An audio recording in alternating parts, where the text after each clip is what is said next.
I get that we want politicians to understand the plight of the everyday man and woman on the street. We want them to be able to relate to the kind of problems that people are generally having.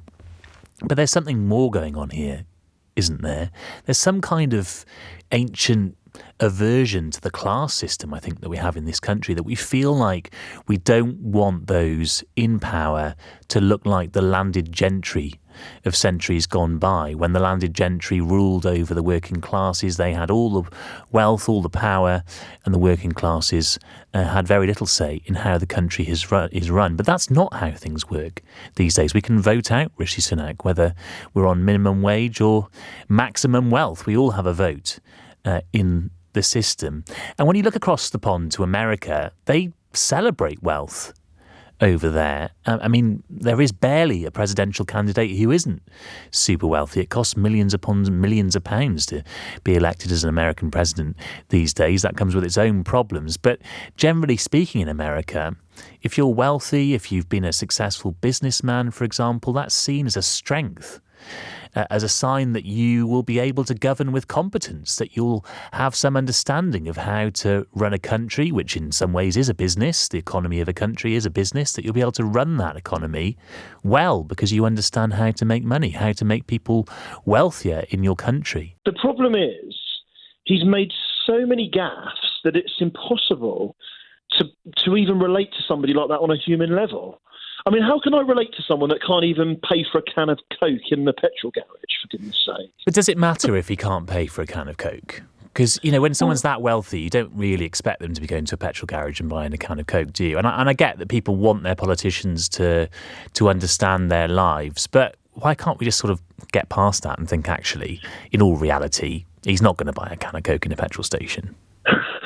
Well, I'm glad you're actually challenging me on this, Paul, because I read an interesting book, and I think it was Nick Robinson's election notebook back in 2015, and I always seem to remember this, and you probably know about this anyway. It's called the beer and barbecue test, and it's actually an American ideology, supposedly, where the idea is, in order for a leader to be elected, the average American needs to be able to look at that person and go, I can see them coming around to my house, being in my back garden, sitting and chilling out, having a beer and a barbecue, having a beer and a bit of a barbecue with me.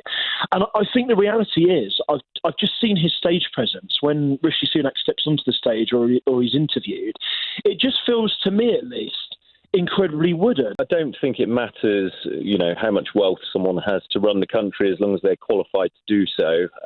And, you know, that's not just the Prime Minister, that's the Cabinet Office as well. I'd rather have people who know what they're doing in each department and are qualified to do so.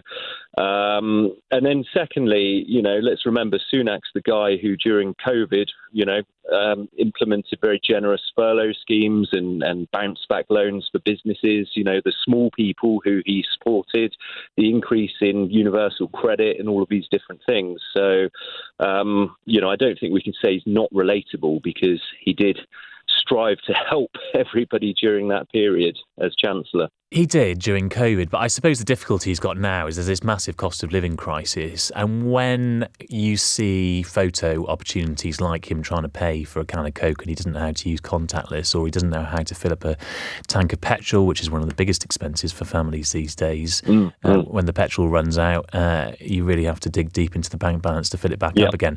That becomes an issue. So perhaps it's the era in which he's Prime Minister is problematic for him, because it's that contrast between his wealth and the struggles that people are facing up and down the country. Yeah, I think so. Yeah, I think if you look across to America, where their economy is booming, you know, and love him or hate him, but Trump also seemed to do a fairly good job of the economy when he was in power as a billionaire. You know, I think in this country, sometimes we don't perceive, you know, we don't follow the same dream as perhaps Americans do in terms of, you know, economic growth and wealth and entrepreneurship and all of these different things. I feel I shouldn't hate rich people like they shouldn't hate me.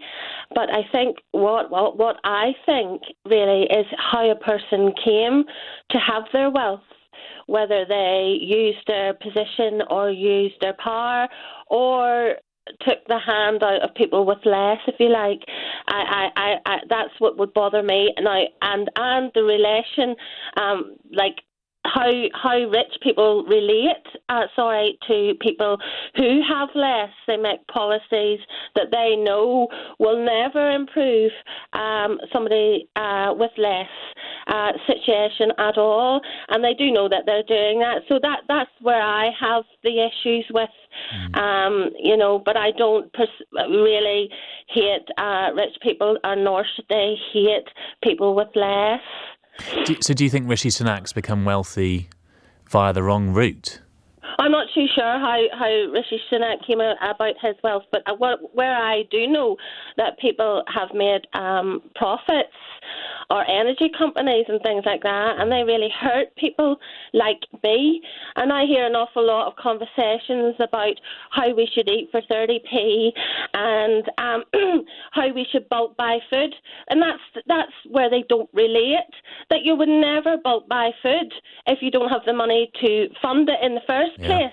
Yeah, or a large house in which to store it. Absolutely.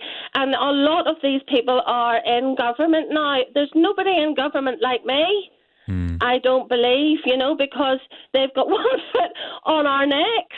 And as I say, I do not despise people with wealth, provided that they understand how a person with less has to live, and I just don't think that they can. How would you feel about having a Prime Minister who wasn't wealthy on the flip side, somebody who'd struggled all their life and didn't have two pennies to rub together?